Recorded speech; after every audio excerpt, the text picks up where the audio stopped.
La santé mentale au travail, on en parle beaucoup aujourd'hui. Et pourtant, quand une situation concrète se présente, on se retrouve souvent assez seul pour savoir comment réagir. Comment repérer qu'une personne commence à vaciller? Comment aborder le sujet sans maladresse?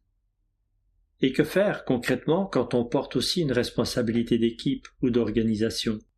Pour cette série spéciale de la Minute Humaine, j'ai choisi d'en parler avec le docteur Agnès Martineau-Arbès, médecin du travail, praticienne de terrain depuis de nombreuses années et analyste transactionnelle. Dans cette conversation, il n'est pas question de dramatiser ni de simplifier. Nous explorons plutôt ce qui se joue réellement, les signaux faibles, les hésitations, les situations parfois inconfortables, et les façons d'agir avec justesse dans la durée.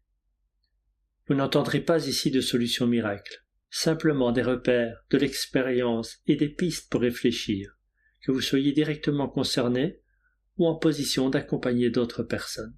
Vous écoutez La santé mentale au travail, une série spéciale du podcast La Minute Humaine. Je vous souhaite une bonne écoute.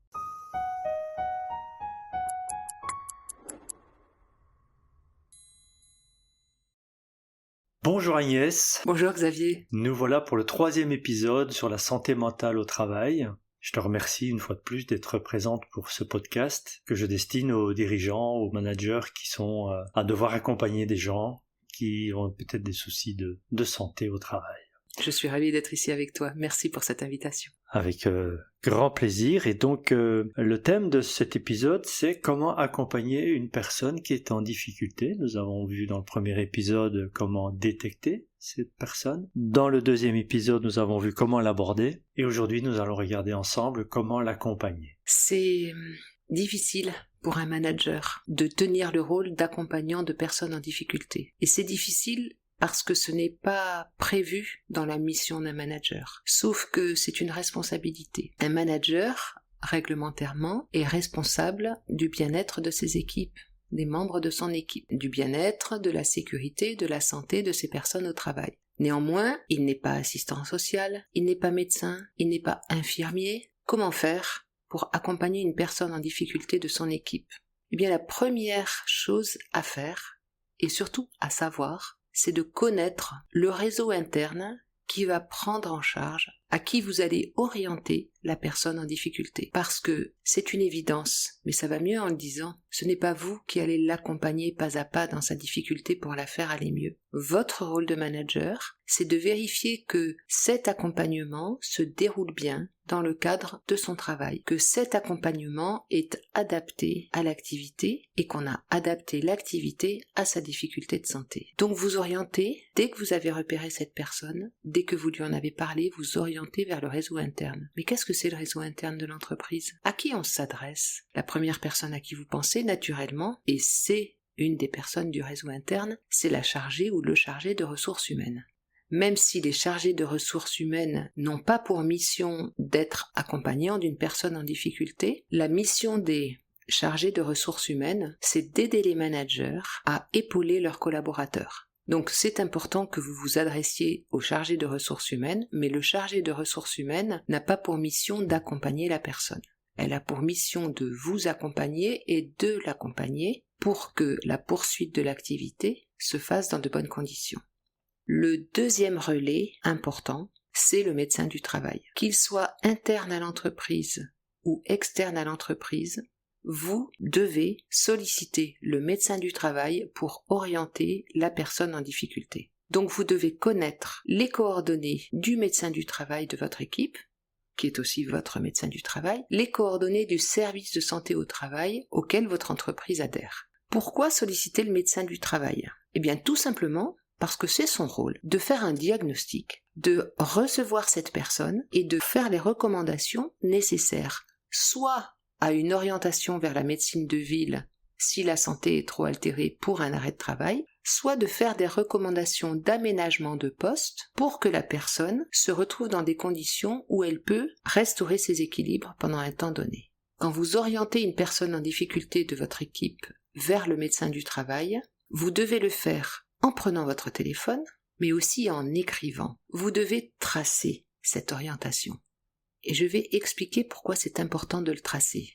Je suis sûre que certains d'entre vous ont déjà les réponses. Mais il y a plusieurs raisons et je préfère ici les énumérer. La première raison, c'est d'abord de montrer que vous êtes préoccupé de la santé de votre collaborateur, que vous reconnaissez que vous n'êtes pas en mesure de l'accompagner sur le plan de la santé, parce que ce n'est pas dans vos prérogatives ni dans vos compétences, et ça montre que vous l'avez orienté vers la bonne personne qui est capable de faire un diagnostic et de respecter la confidentialité. C'est fondamental. La deuxième raison, c'est que vous envoyez ainsi un message à votre collaborateur ou votre collaboratrice. Et ce message, c'est « Tu es important pour moi, je vois que ta situation commence à altérer ta santé et je t'envoie vers le spécialiste qui est en mesure de prendre une décision adaptée. » La troisième raison, très réglementaire, c'est que vous pourrez prouver que vous avez agi de manière pertinente. Et c'est important dans ces situations parce que les difficultés psychiques au travail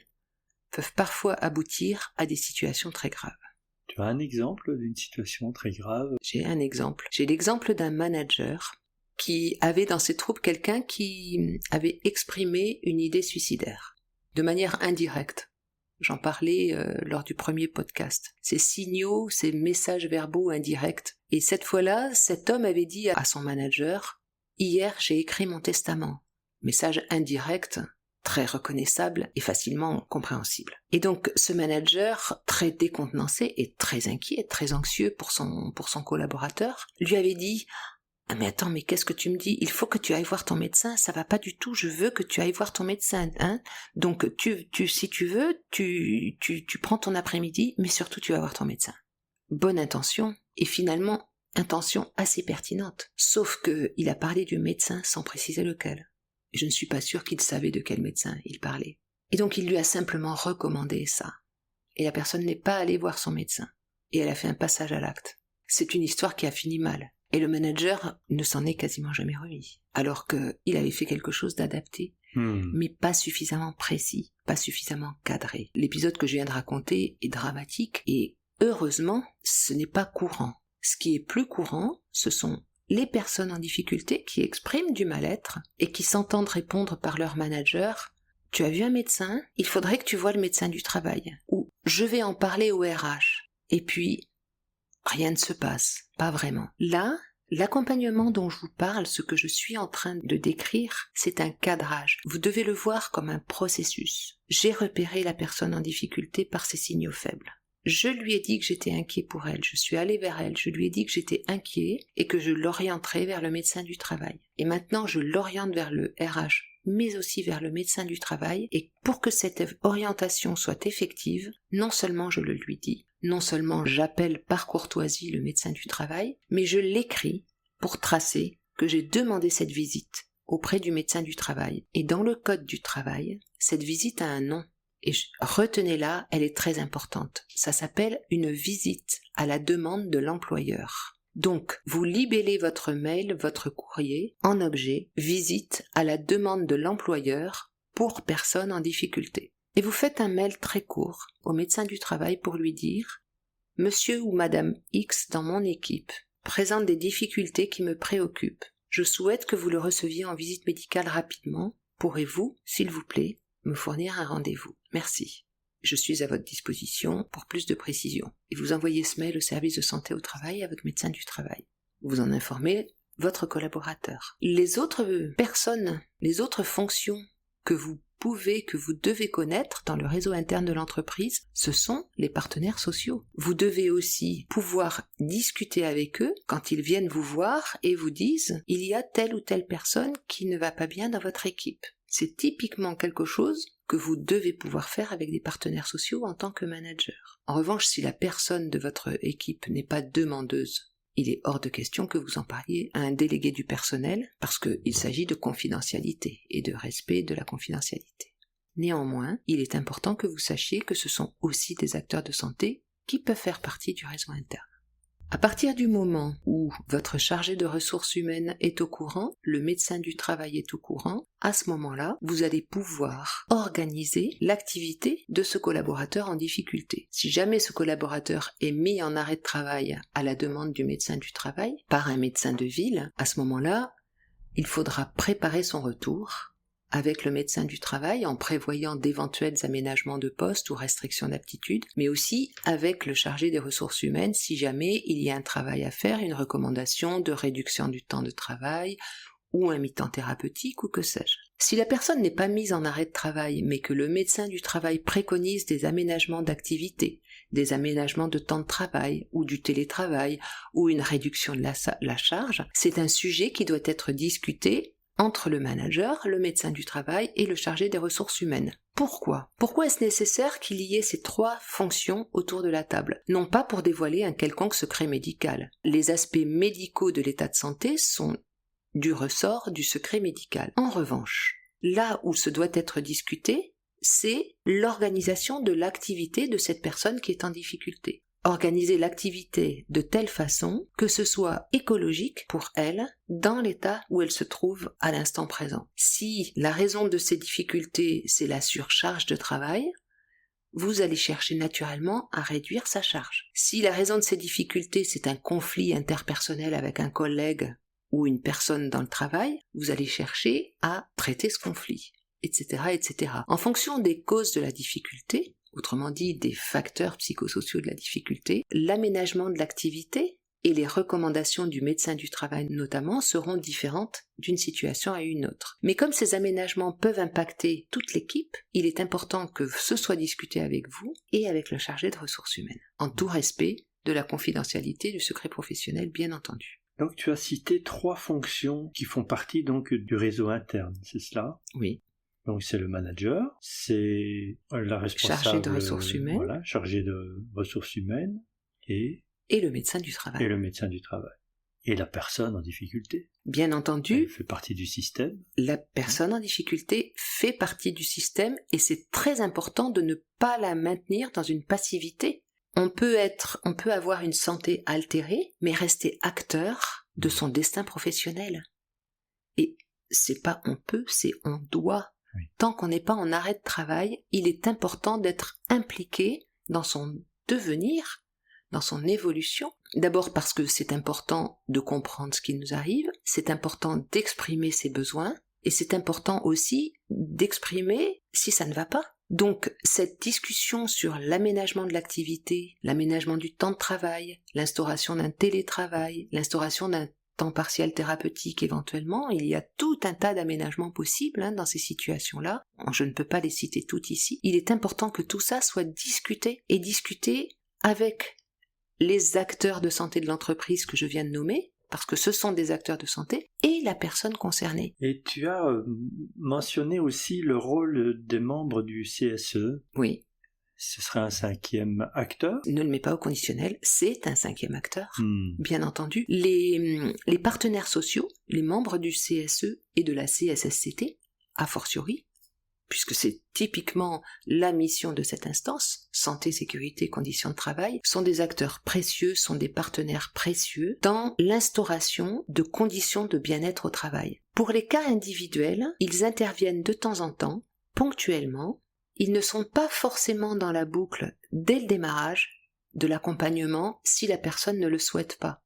Eux ont plus une action collective, une action de prévention primaire ou secondaire. Néanmoins, il arrive que les personnes en difficulté s'adressent à eux, de leur propre chef, de leur propre initiative, aillent voir les partenaires sociaux, avant même de s'adresser à leur manager ou au médecin du travail ou au chargé de ressources humaines. Beaucoup de salariés s'adressent à leur délégué du personnel pour demander de l'aide et du soutien. Et dans ce cas, les partenaires sociaux sont impliqués dans la démarche. Les aménagements d'activité, les aménagements de poste sont les prérogatives du médecin du travail et l'acceptation et la mise en œuvre sont les prérogatives du manager et du RH. Et c'est pour ça que les partenaires sociaux viennent en seconde ligne dans ces situations-là. Y a-t-il d'autres personnes qui font partie, ou en tout cas d'autres rôles, d'autres fonctions qui font partie de ce réseau interne ? Il y a toute la ligne hiérarchique. Quand une personne est en difficulté, ce n'est pas seulement la responsabilité de son manager direct, c'est la responsabilité de toute sa ligne hiérarchique. Parce que je le rappelle, et je le redirai aussi souvent que possible, une personne en difficulté du fait du travail, c'est le canari de la mine. Alors, je ne connais pas cette expression. Le canari de la mine, ce sont ces petits oiseaux jaunes qu'on envoyait dans la mine et qui devaient revenir à l'entrée de la mine quand tout allait bien et qui ne revenaient pas quand il y avait du gaz et des risques d'explosion. Les salariés en difficulté au travail doivent être considérés comme les canaris de la mine, autrement dit, des salariés sentinelles de dysfonctionnement de l'organisation. Et ça change tout à fait le regard qu'on pourrait leur porter. Ce ne sont pas des personnes faibles, ce sont des personnes qui nous alertent d'une organisation qui ne va pas dans le bon sens. J'aime beaucoup cette manière de voir les choses qui est systémique. C'est ça. Ce sont les alertes d'un système qui commence à dysfonctionner.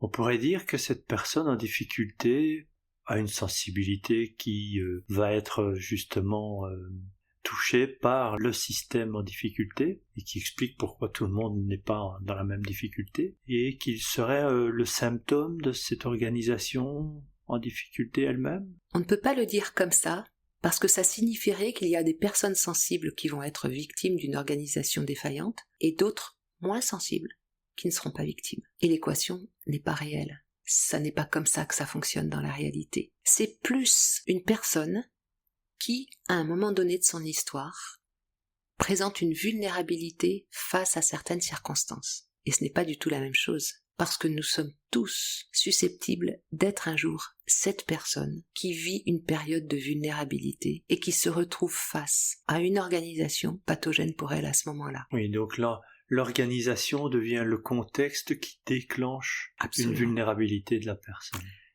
L'organisation est le contexte qui déclenche la vulnérabilité de la personne au travail.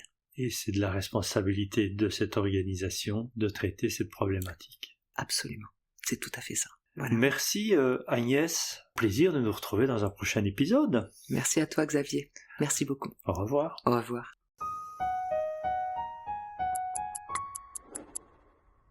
Merci d'avoir écouté cet épisode de la Minute Humaine. Ce podcast est né d'une conviction simple. Les questions humaines au travail méritent du temps, de la nuance et des espaces pour en parler vraiment. Et si cet échange vous a fait réfléchir ou si certaines situations résonnent avec votre réalité, vous pouvez prolonger la discussion en vous inscrivant à la newsletter du podcast.